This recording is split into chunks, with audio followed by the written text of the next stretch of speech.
আসসালামু আলাইকুম। কোটা আন্দোলনের জন্য নেটওয়ার্ক স্লো করে দিয়েছে, ফেসবুকে ঢোকা যাচ্ছে না, টিকটকে ঢোকা যাচ্ছে না, ইউটিউব চালানো যাচ্ছে না, বলতে গেলে কিছুই হচ্ছে না। তো আজকে আমি আপনাদের একটা সুন্দর ভিপিএন এর নাম বলবো, দেখাবো কানেক্ট করে। আপনারা এই ভিপিএনটি ডাউনলোড করবেন। দেখেন টিকটকে ঢোকা যাচ্ছে না, দেখেন আটকে গেছে ভিডিও।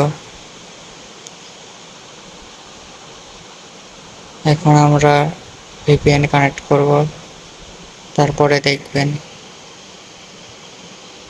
ভিপিএন কানেক্ট হচ্ছে। একটি অ্যাড্রেস আসবে, এটা ক্লোজ করে দিবেন, কানেক্টে ট্যাপ দিবেন। কানেক্ট হয়ে গেলে এরকম একটা লেখা শো করবে,